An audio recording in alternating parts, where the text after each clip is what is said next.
Siyanibingelela bazalwane once again egameni lika Jesu Kristu waseNazaretha. Siyathemba inkosi isenani sanigcinile nakuzo lesi sikhathi. We know that it's been a while since we did one of these testimonies la kwa Theocracy. So namhlanje ke siphethe umfowethu la ubrother Luvuyo ozobe ezosicacisela kabanzi ke ngohambo lwakhe nokuthi before dele konke what happened, uNkulunkulu umthathephi wazaza uzomletha la ekhona njengamanje, uhambo lwakhe nje lihambe kanjani. So over to you my brother. Amen my brother. Amen. uYesu Kristu inkosi bazalwane. Hallelujah. Ngibulisa nonke kwindawo ngendawo nje enekuzo. Ngelihle igama la Jesu Kristu umfili wethu. Amen. Amen. Amen. Igama lami ke nguLuvuyo. Ifana nguMathandabuzo. Waselosikisiki. Sosikisike Eastern Cape. Ngumntwana ke kaThixo osindisiweyo Nkosi yami umthanda kakhulu Jesu Kristu. Amen. Odele konke bazalwana. Hallelujah. Amen. Siyabonga brother. So ke bengicela ke brother ukuthi ke ngidedele wena ke mhlambe ke usithathe usibeke ukuthi ke usiphathele namhlanje uNkulunkulu eziphi izinto kade kwachilela zona kule insuku, nokuthi ke yes lokho nje ukuthi ke ongakudlulisa umyalezo mhlambe sikholwa ukuthi ubufakazi khona umuntu obuzobusiza ngithi hlezi ukhona umuntu ozosizakala. So siyakholwa ukuthi umoya engcwele usemsebenzini bazalwane, onendlebe uzozwa egama lika Jesu. Amen. Amen. Yes sir. Ngiyabonga kakhulu my brother. Yeah. Ngiyabonga kakhulu. Bazalwana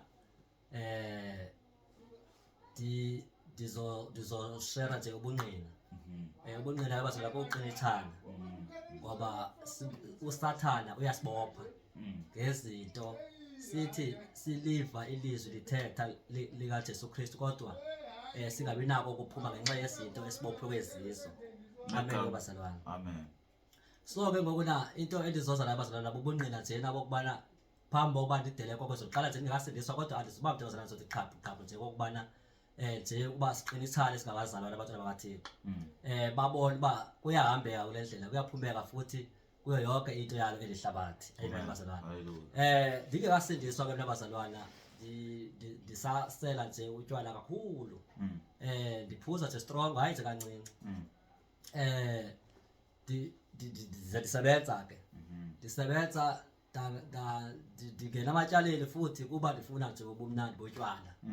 Yes, ndingena amatyaleni imali ezizalayo zabantu ezibhanki, ndiboleke imali ngelo xesha akho nto iserious nebaleke ndiyenzayo kuphela nje ndiyazincelela ngayo. Ndiyonwaba nje ngayo yonke nje indlela bazalwana. So ke ngokuna ezimali nje bazizala abantu endiboleke kubo ngabantu abahlukahlukeneyo. So ndathi xa sendibheka ubuholo endibuholayo apho awuzuphuma ekubhataleni aba bantu. Izoba ncinci le mali endiyiholayo. So ndabona uba mandivele uyeke umsebenzi. Ndawuzimela futhi umsebenzi ndaziyekela ndingagqithwanga. Andikasindiswa ke ngoko. Ndazihlalela ke phantsi ndingasephangeli, ndaphinde ke ndazofumana omnye umsebenzi. Lona ke ndifumana umsebenzi kwathiwa umuntu ngama-Sunday yecaweni akufuneka ahlala apha. Okay. Yes. So ke ngokuna ngama-Sunday ke ndalandela umthetho waleyo ndawo endisebenza kuyo ndaye emacaweni ngama-Sunday. Usho ukuthi umphathi wakhona ube umzalwane. Yes, umphathi wakhona ngumzalwane. So efuna uba nomuntu omsebenzelayo abe enkonzweni angajiki, uyayibona le. Yes. Angajiki enkonzweni, angajiki eyadini. So kanjalo ke ndabe ke ndingumuntu nje vele icawe ezingayifuni. Kodwa ke ngenxa yomthetho ozobekiwe ke ndiyufuna nomsebenzi wanyazeleka mandithini mandihambe ndiye enkonzweni. Enkonzweni ke kodwa yaba khona ke into endibena intshisakalo yayo yokubana akwabanga kwefuna abantu abazokwamkela uJesu Kristu ndingaya nditaka apha ngaphambili. Ndiyowamkela uYesu ayibone. But kule Sunday senentshisakalo yayo azange babizwe abantu abafuna ukwamkela uYesu Kristu. And then wona kwenye Sunday elandelayo bafuna abantu abazokwamkela uYesu. But ndizokwamkela uYesu Kristu thina sendizomamkela mina kuba sendisithi ngaphandle enhliziyweni yami into endizenzayo mandisiyeke. Kodwa ndenzela umqathi wami uba ngaba abone uba ndiserious ke cawe. Kwenzela akwazi ukwenyusa imali. Uyibona into beyeze ndiyamkela uYesu Kristu akwazi ukwenyusa imali. So ndimvume uYesu Kristu bazalwana. Ndathenga neBhayibheli futhi ndifunda ilizwi kakhulu. kodwa into yandimangazayo kwaye kwaqa waphuma izinto sensithi ke ndiziyeke andabi namsebenzi le mali zento efuna inyuke ngoku kuphuma nje ezi zinto zensithini ngeke ndiziyeke ya ke bazalwana sendihleli ngokuna kuJesu Kristu ndiwafunda amazwi kwakhona njena ke ngokuna futhi ke ngokuna into futhi yaphinda yandibambisa okay la aba bantu ndabashiya ndibakweletile ngasindiswa ngose ndiphangela ndabane babhatala ngiyaxhumana nabo abantu babhatala kancinci akwenza ndifikelele kubuthixo sacela ngixolele kakhulu yes and then ngokuna ngondisindisweko ngokuna ke ndiphinda futhi ndingena ematyaleni ngabatyalane ngolana iaccount ezizeshopping ndanetyala futhi ebhankini but ukubona ndilenza ndisazi uba ngomKristu nozo sibhatala yabo umKristu yes ndiyaphangela and ndisindisiwe ngoku yayibona kodwa ke ekuhambeni kwexesha bazalwana kwakhona into ebekekayo futhi kume enhlizweni into yokubana utheni ubomi bam buzofana nangoku yaze ngingekasindiswa yayiva ne ngoba ngondisindisiweyo still imali andibinayo ndiyayiqonda ngoku yaze ngingekasindiswa ngoba sendiyisela utywala imali ngoku andisasele ndisindisiwe ndiyenzani imali kona why futhi izophinde igqilazwa ngamatyala ndisindisiwe andibinamali yayiva ne so ke ngoku yintoni umehluko phakathi kobububi bam ngoze ngiyasindiswa nokungensindisiweyo yandihlala kwaonto ebazalwana yandihlala apha enhliziyweni uba andiboni mali umehluko apho ngoba still safana ngoku yabe ndisaziselela zotywala hayi esabekile kabazalwana amazwi awo uba ngaba Nkosi ingaba intoni unobangela walento but ke uThixo ngoba uyathetha kabazalwana ngabantwana bakhe kuzovela njena ngokuna inceke yenkosi eshumayela ivangeli lokudela konke ndaziva entshumayelo zokudela konke ndisendinawo lamatyala ndithi uba bendiyive ndingabi nawo ngeba andiwenzanga cause ndathi hayi ndizoqhubeka ndibhatala amatyala bese ndidela konke ngoba so amanye amazwi angayiboni into wrong ngokwenza izikweletu ukuthatha izikweletu ukuba namatyala ungakadeli konke awuzitshela ukuthi ngizowakhokhela vele ngoba yes my brother sendizixelete ukubana ndizowakhokhela kuba ngoku ndithembekile vele ngomKristu ndingaboni into wrong yayibona ne so kufika le vangeli yodela konke njena ngoku na eneneni ke ndingathi yalivula kwenye indawo ngoba into uThixo kokuqala azikweleta into zikaThixo ne azikweletwa nhlobo and xa ungumntwana kaJesu Kristu inkosi yokumsindisi akanokwenzela into ngesikweleti into ungayikweleta zaziba isukuThixo nto so zezonto ke apho ivangeli yokudela konke iyandinceda khona futhi ndiqhubeka ndahleka uba Nkosi lamatyala sendinawo ngoku na ngoba ndiyeva kodwa funeka ndidelile konke and ndiyayikholwa but la matyala ndizoqala ndibhatale wona ndiyayibona ndigqibe wona yes but kuphinde kubekeke futhi enye into uba ngoku wagqibela amatyala wena yithini thatha ihlazo lakho ulale kuJesu Kristu ayibona ne eqole basuba amatyala into lihlazo thatha ulale kuJesu Kristu uJesu Kristu uyaxolela yes amen bazalwana so abekekile komazwi awu ndingawagqibi amatyala eneneni ngendiwagqibe mandithini mandisebenzise eli lifayo ngoba mandithathe ihlazo lam ndimlalele uJesu Kristu inkosi yokumsindisi amen bazalwana amen lokho ukwenza awukadeli konke usuyizwile imessage yokudela konke usudelile konke noma awukadeli konke kodwa usuzwile imessage mhlambe usukuphi yes my brother ndisesemsebenzini ngoku usasebenza yayiva imessage yokudela konke but andikadeli andingezi nje ukukhayela abafoni okay yes so ke ngokuna kufika lezinto zibekeka nje into yokubana manje ngiqala ibhatala amatyala but kubekeka futhi into ethi uSathane uyakulibazisa ngokuthi uzoqala ugqibela amatyala ngoba ngokuwagqiba uba ngaba uyafa ngokungawagqibi uzothini ingaba uya kweliphi icala wena zidele and nalento ethi ke apha enhlizweni yami hayi Nkosi noba ngaba ke ndizozidela kodwa uba ngaba ke ndiye esihogweni ndizobe bendizama ukuyezulwini yayiva nalento sethetha kanjani uba ndizobe bendizama Nkosi uba ndibe sendleleni ezulwini amen bazalwane ngenxa yakho yes Nkosi ndithabatha lihlazo zelamatyala nayo yonke into ukubana ndifuna ukuzuza uJesu Kristu yena yokugqibela amen bazalwane amen so ke ngokuna ke ngokuthetha kwakhe uThixo benceku yakhe ndadela konke sendidelile konke ke Nkosi yami wathetha futhi nangenceku yakhe into yokubana kukhona futhi neziscripture eziqinishayo ezomelezayo bazalwane uba eneneni izinto zalomhlaba zizinto zikaSathane and izinto zalomhlaba usathana ulibazisa abantwana bakaJesu Kristu into yobana bangayikhonzi inkosi ngoba kaloku xa ngaba futhi uYesu Kristu uyikhona indawo atsho ezwini lakhe eBhayibhilini ba umbuso wakhe awunguye welihlabathi waphezulu kwasibili. So thina why sizokhathazeka ngokufuna izinto zalomhlaba ibe inkosi yethu siyilandelayo kuye yaphezulu emazulwini. Amen bazalwane. So amen. I'm sorry to interrupt. Ifa lethu akusilela la emhlabeni. Ifa lethu linguNkulunkulu. Nathi ifa lakhe futhi. So ilifa lethu lisezulwini. And ke zikhona ke nevesi eshoyo uba into eziphansi kwelanga zingamampunge zonke. Uyayibona ne? So zikhona ke iscripture bazalwane esizoqinisana ngazo somelezane as abantwana bakaThixo. Into yokubana bazalwana xa ngaba usengumuntu osebhizi efuna izinto zalomhlaba zizinto zikaSathane uzifunayo. Xa ngaba usebhizi futhi uvuka nje uye emsebenzini uthi ndifuna uqala ubhatala amatyala ube uliva ilizwi laThixo xa ufikela kukufa ngokwasikwazi buzoya ngaphi kodwa ubuvile wena uba ngela konke thabatha lohlazo lakho ulandele inkosi yethu kuJesu Kristu. Amen bazalwana. And futhi ke ngokuna into emasiyazi bazalwana xa ngaba futhi usavuka ekseni uye emsebenzini uvuka ekseni uya ukhuthaza abantwana babaye ezikolweni zazi ba uyamdumisa uSathane. Yazi aba indlela yodumisa uSathane yini uba uSathane ndiyamthanda ngoba ndiphila ngawe zindlela omxela ngazo ezi uba andinalo enye ithemba ngaphandle kwakho ngoba awule uthembele lo msebenzi. So inkosi yakho lendlela uJesu Kristu ukuthi awunandaba wena nayo. Uyayibona ne ukuthi awunandaba nayo. So awunasikhathi nayo.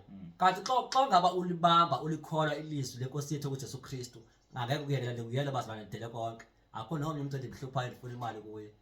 Imali ngiyibona nje ungayenza isidingo kuwe ngoba ngani ndikhululiwe ebugqilini ndikhululiwe nje ebugqilini bethu zalomhlaba. Amen bazalwane. Kodwa becela sijome nje ilizwi pha kuMatthew 18 Matthew 18 sizoqala nje pha ku-23.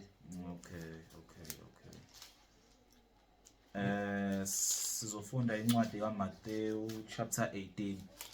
So ukufakazela le scripture lesi uzofakazela le ndaba yamatyala, right? Ukuthi uJesu uthini ngamatyala uma ukuthi ungena embusweni wakhe unezikweletu, right? Usuyaphenduka ke manje usuyasindisa usudela konke usulandela uJesu Kristu but unezikweletu bunamatyala. Uthini uJesu? Uthi ke yenza njani? Uthini uJesu? So sizoke simve ukuthini bazalwane. Uthini uJesu? Soqala kuba 23. Soqala 23 my brother. Soqala funa isixhosa uzobe solifuna English. Okay. Ndiyacela malapho abantu abazaba bemva kuhle because nendaweni yokukhawuleza xa ndithetha so mhlawumbe ngakhona apha ngabambi khona abuze mali angadinga umuntu. Bazalwana apha uYesu Kristu udila nathi ngoba izifiso zakhe ungobana wonke umuntu ayekhaya ezulwini ongabikho umuntu ayesogwini. That's why esilungisa njena. That's why eveza nobungqina obuntu uJesu Kristu inkosi yokumsindisa. Amen bazalwana. Matthew 18 verse 23 to 35. Yes. Ngenxa yoko ubukumkani bamazulu bufanekiswa nomuntu ongukumkani owafumana ukubalelana nabakhonzi bakhe.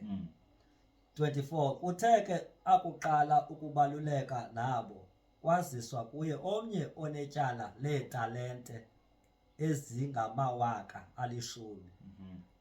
Kuthe ekubeni engenanto yakuhlawula yathi inkosi yakhe makuthengiswe ngaye nangomfazi wakhe nangabantwana bakhe nangento zonke anazo kuhlawulwe. Verse 26 uthi ke bazalwana wawa phansi ngoko umkhonzi lowo waxubuda kuyo esithi Nkosi khawundenzele kuhle dokuhlawula lonke. 27 Yasikwa ke yimfesane inkosi yalowo mkhonzi yamkhulula yamxolela ityala elo. 28 Uphumile ke lo mkhonzi wafumanana nomnye wabakhonzi kunye naye obenetyala kuye ledanariyo ezi100. Wambamba wamkwinta esithi ndihlawule ityala onalo. Wawa phansi ngoko ezinyaweni zakhe lo ubekhonza kuye naye. Yevane ezinyaweni zakhe lo ubekhonza kunye naye. Wamana embongoza esithi khawundenzele kuhle dokuhlawula lonke. Verse 30 Akafumanga ke waya wamphosa entolongweni ade alihlawule ityala elo. Bathi ke abo babekhonza kunye naye bakumbona oko kwenzekileyo baba buhlungu kakhulu beza bayityela inkosi yabo konke oko kwenzekileyo. 32 Yaza inkosi yakhe imbizele kuyo yathi kuye, mkhonzindini ungendawo, ndakuxolela lonke elatyala ekubeni wandibongozayo. Ubungamelwe na ukuba uthe ube nenceba nawe kokhonza kunye nawe njengokuba nam bendinenceba kuwe. 34 Yaqhuba inkosi yakhe yamnikela kubathuthumbisi ade alihlawule lonke ityala lakhe kuyo. 35 Wothi nobawo wasemazulwini enjenjalo kuni, ukuba anithanga nonke ngabanye nabaxolela abazalwana benu iziphoso zabo ngentliziyo zenu. Nkosi sikelele for his life. Amen. Welcome friend for English my president. Oh, before Kobe, okay. Yes. We got up 23 now to 35. Therefore, the kingdom of heaven is like a king who wanted to settle accounts with his servants. As he began the settlement, a man who owed him 10,000 bags of gold was brought to him. Since he was not able to pay, the master ordered that he and his wife and his children, all that he had, be sold to repay the debt. 26. At this, the servant fell on his knees before him. Be patient with me, he begged, and I will pay back everything. 27. The servant's master took pity on him, cancelled the debt, and let him go. 28. But when that servant went out, he found one of his fellow servants who owed him 100 silver coins. He grabbed him and began to choke him. Pay back what you owe me, he demanded. 29. His fellow servant fell to his knees and begged him, be patient with me, I will pay it back. But he refused. Instead, he went off and had the man thrown into prison until he could pay the debt. 31. When the other servants saw what had happened, they were outraged and went and told their master everything that had happened. 32. Then the master called the servants in. You wicked servant, he said, I cancelled all the debts of yours because you begged me to. 33. Shouldn't you have had mercy on your fellow servants just as I had on you? 34. In anger, his master handed him over to the jailers to be tortured until he should pay back all he owed. 35. This is how my heavenly Father will treat each of you unless you forgive your brother or sister from your heart. Amen, my Yo, brother. amen. Apha bebazalana ngamazi athetha kuJesu Kristu la. Inkosi yethu kumsindisi. Yeah. And yonke into kahle kahle ixhomeka emntwini xa lithi ngalifa kahle lizwe my brother. Yeah.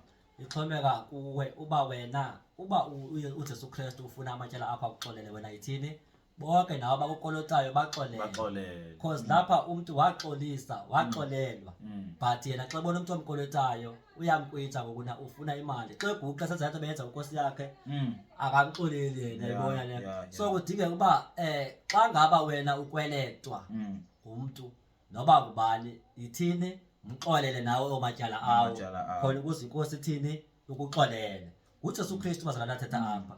So ndithetha nabantu bazalana bakaThixo abalivayo ilizwi likaThixo abagqilazekayo ayeva ne abasenhlubeni abasegqileni. So uJesu Kristu abathi futhi abafana nami bathi ndizoqala ngigqibela amatyala yebo bayazilibazisa bazalana ngeba wagqibe yayibona kuphela nje bazophila ngokungcutheka because awukhululeki tu xa ngaba uphila kodwa. Uyasikela no 35 ukuthi wothi nobawo wasemazulwini enjenjalo kuni ukuba anithanga nonke ngabanye nabaxolela abazalwana benu iziphoso zabo ngenhliziyo zenu.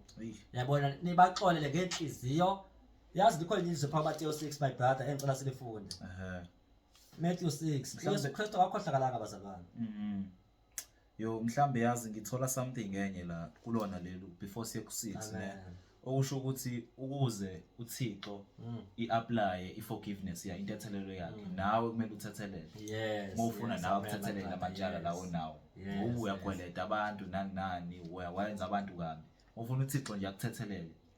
Nawe imele kusho ukuthi uthethelele. Ilele lapho kahle. Ungabi nokodwa kodwa enhlizweni yakho. Because into isuka enhlizweni. So ungabi nokodwa. And ungathi ke wena unayo umuntu omkweleta akayi kuba abantu abakweletayo so uzokwenza njani. Wena ungena abantu abakweletayo iza kuJesu Kristu ngihlaso lapho. uJesu Kristu lezokuthethelela. Ungathi hayi uyabona ngoku na even my brother kukhona abantwana bakaThixo yindlu sisikweleti. Zitho singaphakathi zisikweleti. uzofumana nini ukuphumula awuthole ukuphumula apho ulokhu ukhathazekile Mm. yayibona ne Mm. yizo nazo uKristu utheni uyathethelela abazalwane Uyathethelela.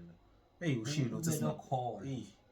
Yabo. Amen. Amen. Ushilo uthi singakhathazeki. Singakhathazeki. So vele lento eyikweletu idala inkathazo ugcina usukhathazeka Singakhathazeki, yabo my because brother. baningi abantu abafisa ukudela konke. Bafisa ukulandela uJesu kodwa manje babanjwe bakhathazekile babanje izikweletu. bakhathazekile isikweletu zibabambile Zibabambile. and awunokhululeka unesikweletu Mm.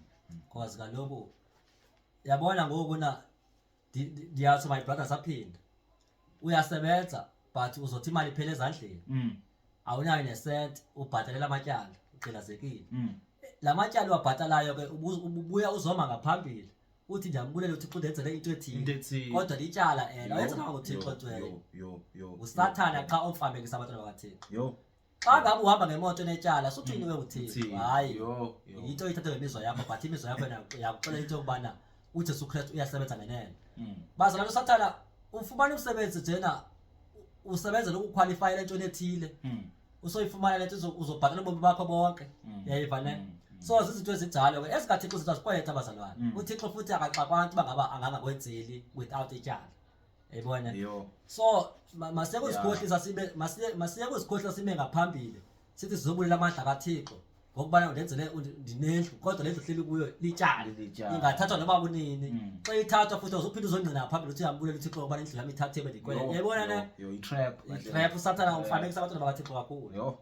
kakhulu my brother so zezinto abazingazoyiqinisana ngazo esizomelesana ngazo uba yonke into lapha emhlabeni zizo zobumnyama zikaSathane and siyazi ukuthi zilapha emhlabeni vele siphethe uSathane Yeah. but uba wena masibe senzele umabalo ngoJesu Kristu kuba sivume inkosi ngumsindisi khona ukuze sithini siphume kobubugqila balomhlaba Hey. amen bazalwane Amen. Amen. imfundiso kaJesu Kristu bazalwane ize lapha emhlabeni ngamazwi ngokububukumqali baphezulu emasukweni akazange afundise ngempumelelo yelizwe likhona ilizwe likhona my brother phawu Exodus man phazame lishoyo ba kulo mhlaba masingahambi ngendlela zabo Ngodlela zabo. ngoba bona bafuna impumelelo ne Exodus 23. yes bona bafuna impumelelo apha kulelizwe bafuna impumelelo bakhonza zizithixo Mm. but thina sibekiwe nje kulelizwe masingahambi Masingahambi ngendlela ngendlela zabo zabo. uDaxa usathi ndinguye wobho uThixo wenu zonke isidingo zethu uzosinakekela Eyi. yayiva ne Yeah. so thina ngokuna siye asalive ilizwe laThixo saqhubeka sahamba uphinde bekhulizwe lithi my brother ubutyebi bomntu apho bekhona inhliziyo yakhe lapha so ngesikhathi olufuna ubutyebi balomhlaba nenhliziyo yakhe lapha ayikho kwaKristu susuzikhohlisa amen bazalwane Amen. singamfuna uMateyu Yeah, singayi Matthew 6 yo. Siyambonga uThixo ngalobufakazi bakho brother ngoba buzosiza abantu abaningi bakhulule stressini bakhulule kuko konke nje yabo bakhululeke. cause yabona nami indlela elikhuleke ngayo lento abengayo Mm.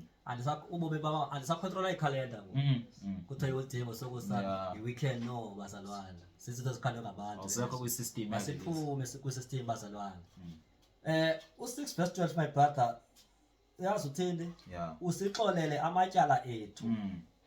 njengokuba nathi sibaxolele Sibaxolele. abo banamatyala Yo, ethu yo. siyeva bazalwane Mm. uJesu Kristu bazalwane akanankohlakalo uJesu Kristu njena uthini wena izigqibo ezithathayo kuphela nje uthini usixolele Amatyala ethu. amatyala Ene umkhuleko lo wayebafundisa Hey, ukuthi bakhuleke umkhuleko wayefundisa abafundisi Amen. manikhuleka nisho Yeah, kanje uqala lapha Nkosi kuverse 9 wehle bese ufika ku12 futhi ke lithe lesingisi and forgive us our debts as we also have forgiven our debtors. yeva Yo. ufuna uJesu Kristu akuxolele nawe baxolele umkhuleko njengoba sethi qhechaza my brother zefundiswa uYesu Kristu abafundi bakhe uthandaza Yo. wawufaka lo mkhuleko bazalwane xa ukhuleka lo mkhuleko ufuna uthini ungavele wenze nje ufake nyalo uvuka uthini amen bazalwane Amen. uJesu Kristu uyasithanda abangcwele Uyasicela. sisaphila lo mhlaba siphefumula njena akakufuni nami ongayesogweni ethethile njengenceku yakhe yaba lesibili inceku baba uSibiya lona ke simthukayo sikuzange sayivitshwe njena bazalwane uJesu Kristu uthatha abantwana bakhe abathandayo amen bazalwane Amen. and yazi my brother khona ilizwe liphaka uYohane uYohane 7 uYohane 7 masike sicela simtheke my brother uYohane 7 John 7 uverse 7 Yohane chapter 7 verse 7 ihlabathi alinakunithiya nina. Yeah. Mna ke liyandithiya ngokuba mna ndingqina ngalo ukuba imisebenzi yalo ayindawo. Hey. Vane. Eish. Ithina pha kodwa. You see, the world cannot hate you, but it hates me because I testify that its works are evil. Yayivane. Imisebenzi yalo Imisebenzi yeli lizwe mibi. maybe. Uthi ke ngoku nabazosithanda thina ngobatheni alinako sithiya thina. Hwali ke nabo sithiya ihlabathi ngoba sivumelana nalo nje. Hey, uyabona. Siye emisebenzini yaba bantu. Yayibona ne siye ezikolweni zaba bantu. Yinto abazosolela yona. But uJesu Kristu xa engqina ngale hlabathi ba izinto zemisebenzi zizinto njena ezingcolileyo izinto zezingasathani. Bayathini bayamzonda ne. Bayamzonda uJesu Kristu. Yiyo ke lento bazana nathi ifuna sibe nesibindi sokuhamba izinyathelo zikaJesu Kristu. Sithethe lamazwi uJesu Kristu zewathetha ngoba nathi siyazi bavele ngeba sithanda njengoJesu Kristu sebamthanda bethetha ngazo izinto zomhlaba into okubana zitheni zokungcola but abantu bathini so xa uzothi ungumKristu ngumntwana kaJesu Kristu osindisiweyo uphinde uhambe futhi ngendlela zaba bantu uvumelana nabo mos uthobela imithetho yabo nje phakathi emsebenzini bazothini bakuthanda yayibona so xa ufika wena usithi izinto zingasathela imisebenzi isikolo bazokuthiya nje vele bazokuzonda yayibona Njengalokhu bamzonda naye. njengangoba uJesu Kristu wazonda bazona uJesu Kristu sithi bamzonda lethetha inyaniso kanje so yiyo ke lento sisithatha sinesibindi ezindaba zikaJesu Kristu inkosi yokumsindisa ngoba siyazi ba abanye izizitho zina zongena apha iphume ngapha kodwa bakhona aba ilizwi labo uJesu Kristu abhekise kubo amen bazalwane kuba ngabo baze baphume kuyo yonke lento lena izitho zalomhlaba bazalwane azizitho zena ezibubudenga izitho zingasemntu ndawo nazo nelisimntu ezinto zalomhlaba utshilo uSolomon uncwadi eNtshuma into kuba into ziphatholanga bese ithini into kuba zitheni zingamaqhube zonke zonto ezibone zonke into sifanele nokuneqhuma yenkosi vuka kuseni usithi ebhakelweni uletha nje umoya le nkosi yakho idumisa nini yayibona so zizinto ezinjalo bakabangcwele likhona ke nelizwi bazalwana elizothanda elizoqinisa pha kuncwadi yabaseKorinte bokuqala chapter 7 ne yazi usakhuluma nje kanjalo my brother just uku-add lokho kushoyo ukuthi ilizwe lizonizonda vele menifakaza ngalo ukuthi imisebenzi yalo mina kunamazwi asho uJesu lapha kuJohn 14 uverse 30 uthi angisekhuluma amazwi amaningi kini ngokuba umbusi walelizwe ufikile kepha akanalutho kini yayibona le akanalutho kini xa sinezethe futhi selilizwe ngokazi ufuna into zakhe zokuthi zizikweletu zalelizwe sinezikweletu selilizwe izinto zikaSathane Jesu sinazo yayibane makathi masifumane ungenanto yakho uSathane and my brother yazi ngoba zonke izinto zikwelilizwe bazathoba sesithilo nje ziyasiqilaza kakhulu sine stress ngokuna ezi stress sine stroke ezisuka kwezinto zonke yayibona and enye into bazalwana njengoba sengithile my brother ndisamcela ukuthi xa ngisibili sokubana ndiwathetha amazwi akhe ngesibili uJesu Kristu ngoba nansi inkosi yami uJesu Kristu bayizona ithetha inyaniso so nami ndiyazi bavele ke xa ithetha inyaniso uJesu Kristu ucuba bazokuthanda abantu so zezo zinto my brother ngoba siyazi ba yo sisazothetha abazalwane baJesu Kristu inkosi yokumsindisa kakhulu futhi singeke siyeke ngoba bazalwana izinto ezilapha emhlabeni sisenze isigqila kakhulu ngegama likaJesu amen chapter 7 my brother 23 ne masicela siqale 22 baseKorinte bokuqala chapter 7 verse 22 to 23 yes 22 and 23 okay uthi verse 22 ukuba lowo wabizwayo waba senkosini ukuba lowo wabizwayo waba senkosini elikhoboka ungumkhululwa wenkosi ngokunjalo nalowo wabizwayo engokhululekileyo ulikhoboka likaKristu ivalapha ulikhoboka likaKristu so khawusifune wena uthi ungumKristu uba ulikhoboka lentoni yayibo lithi for the one who was a slave when called to faith in the Lord is the Lord's free person. Similarly, the one who was free when called is Christ's slave. Amen. Hallelujah. Yiba sisigqila sikaKristu. Siba sisigqila sikaKristu. Yayibona ukuba sisigqila sikaKristu kokuna vele bazokuzonda njengoba Jesu Kristu bamsondayo. Yayiqonda ne? Uzobonakala ungaphilanga vele ebantwini. Xa usithi ngoba abantu bakhonkiwe bazalana phe ingqondo zabo. And xa ukhonkiwe imfundiso yelizwe, ukhonkiwe okhonkolo owo xa usehlula ilizwi likaThixo kuthi uyoqhaqhekeza ogwini oqhaqha ngomlilo kuzohlala izwi likaThixo usaphila komhlaba. Yes, Yayibona ne? yes. Yiyo ke ukuthi uJesu Kristu bazalwana ethetha ngathi. Ethetha ngathi kuwe itsho ukubana ushiye zonke izinto zomhlaba. Kungokubana usindisa ubomi bakho. Amen bazalwana. U23 my brother uthi nathengwa ngexabiso musane ukuba ngamakhoboka abantu. Yayiva ne? You were bought at a price. Do not become slaves of human beings. Saluba ngamakhoboka abantu. Ngesikhathi uvuke emsebenzini wesigqile kabantu. Isigqila somuntu. So uthini uKristu phambi sesifunde khona? Uthi do not become slaves of human beings. Nkosi yami. Ingabe ngamakhoboka kabantu. Uthi lapho 22 uphile 22 ke. 22 uthi for the one who was a slave when called to faith is the Lord's free person. Similarly, the one who was free when called is Christ's slave. Good, ndithanda lela sekugqibeleni. Yeah, this masibe ngamakhoboka kaKristu. Yes, masibe ngizizigqila. So uthi 23 nathengwa ngexabiso musana ukuba ngamakhoboka abantu. So xa uvuka usemsebenzini ulikhoboka ngaba yomuntu. Xa unezikweletu ukhoboka sesiba ulikhoboka nje. Konzima. Awusosigqila sika Kristu. Kanti bazalwana nathi masibe zizigqila zika Jesu Kristu oyinkosi yethu ongumsindisi. Amen bazalwana. Athi sibamde ke my brother bendifuna nje na ukuveza ubungqina into yobana ndathi xa ndibheka ubomi bami ngoba ngisasela kakhulu utywala. Nangose ndisindisiwe akho mehlobo safana. Yahlala futhi othiwa iba why na. And ndisena lamatyala futhi zendinawo zendisasela. Uthini? Yayibona ne?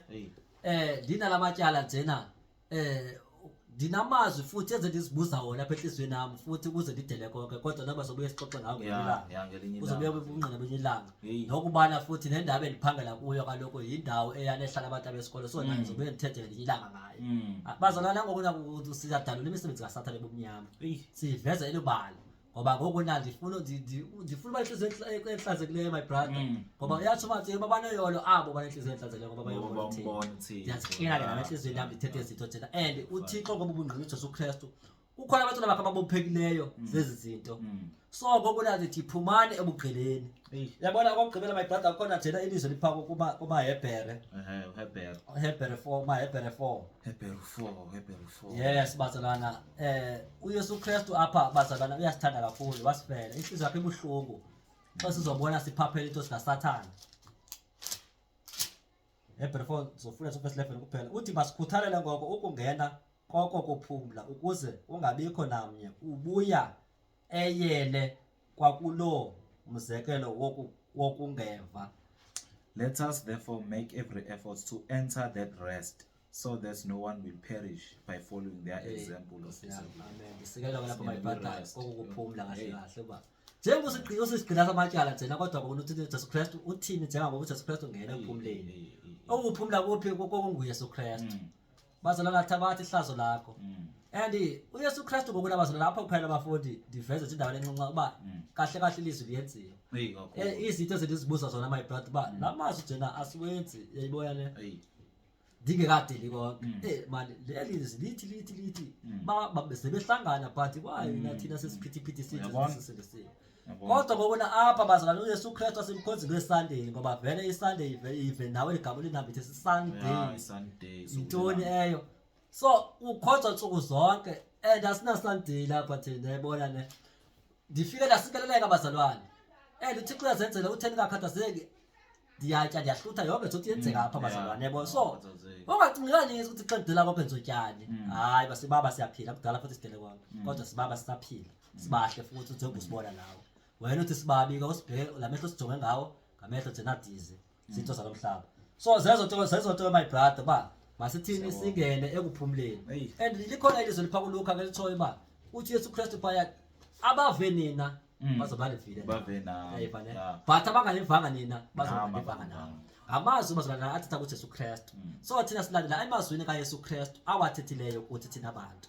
amen bazalwana bathi masiphumeni bazalwana kubugqileni uhamba nemoto uyikweleta ube nesibindi sokuma usithi ukuba bazwa amandla kaJesu Kristu uyambulela umbulela ngento esisikweleti akekho uJesu Kristu apha uthi futhi xa yazi enye into yalifikela my brother kancinci njena phamba sivale nje uba ngaba njengoba zengikadeli konke sithi ndisindisiwe ndizoxelela umuntu ngoYesu Kristu inkosi yomsindisi kodwa xa sihlaseleka lo muntu uyaphi esibhedlela Eyi. nami xa khona endihlaselayo ndiye esibhedlela Esibhedlela. lo muntu uzophinda ndibone lipha esibhedlela akazuzibuza ubuphi kanti uJesu Kristu bengicela ngayo lo muntu Ungitshela ngayo. yayifane Yabo. ndithembele ngento athembele ngayo lo muntu naye bazalana isibhedlela zezabantu abangathembelanga uJesu Kristu nhlobo Yo. abangamkhulayo uYesu Kristu indawo yabo indawo abafuna uncedo kuyo ntoni sisibhedlela ngesikhathi ke wena uzothini futhi uzothi uhlaseleke utya amapilisi yayifane Yeah. lithemba lakho amapilisi Amapilisi. utya abantu abangakholayo bathembele kuwona amapilisi nawe ngumKristu uzophila uthembele kula mapilisi uthi ukuthi usahambiselana nabo laba bantu Eyi. uKristu akakabikho kuwe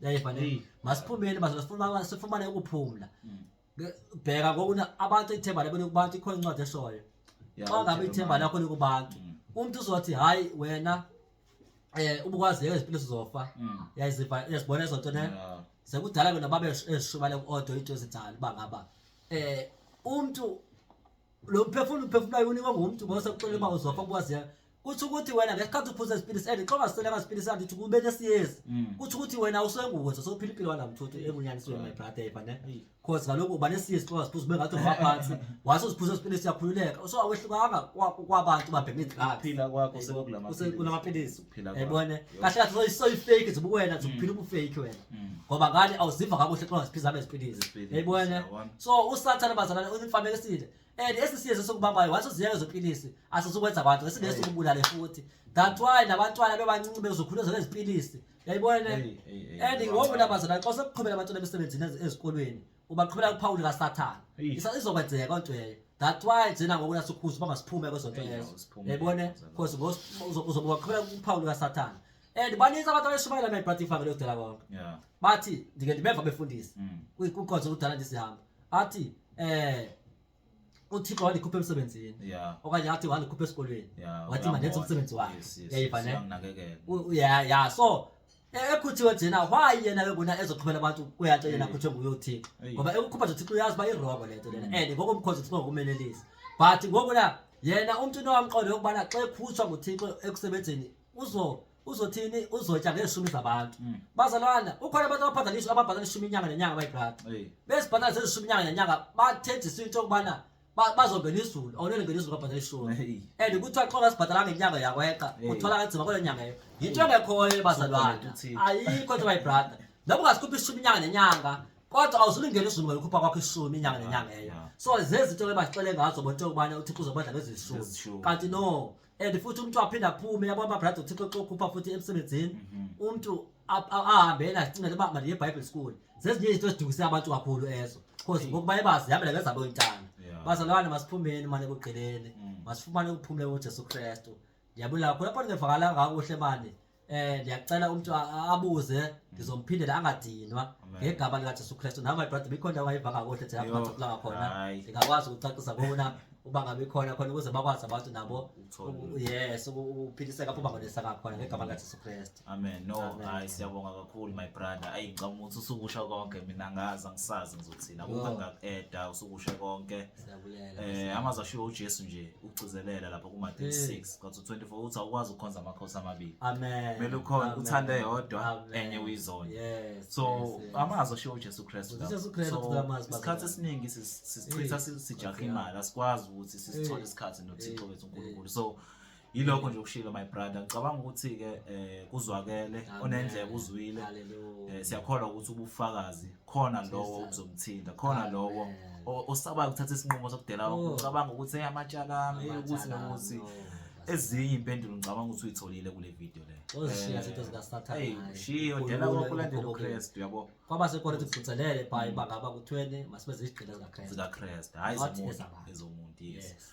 so ke my brother mhlambe ke if kukhona umuntu ofisa ukwazi kabanzi mhlambe ke ngale ndaba yokudela konke nezikweletu nanani ukuthi uyenza kanjani mhlambe ke ikhona inamba mhlambe ungayishiya la ungayisho mhlambe ke beyibhale phansi ke oh amen my brother yes my brother isekhona inamba ifoni elisebenzayo okwangokungafe bande idele cause nanje Yeah. ngoba nexesha abazalwane ngoba ngoku nandiphila la uJesu Kristu kuphela and asabheki imva kondiphikelela phambili yes bane angisayibuya mva ngobazalwane Mm. ndiyaphi phambili Phambili. enye into bayibhathe maseyiqonde ifamily esizelwe kuzo asizikhethelanga hey so uThixo xa sesithi idele futhi le family lena idele Idele. ngoba zovela ungazikhethelanga kuzo la uyayivane uye vele Uye ufake vele. kuyona so xa sewuthatela futhi abantu abangafuni ukwenza ithando kwaThixo uhambe nabantu abancintana ndiwathanda futhi amazwi kaJesu Kristu uthi abantu abangomama nezihlobo zami nefemba ngabantu abezithando yayifanele.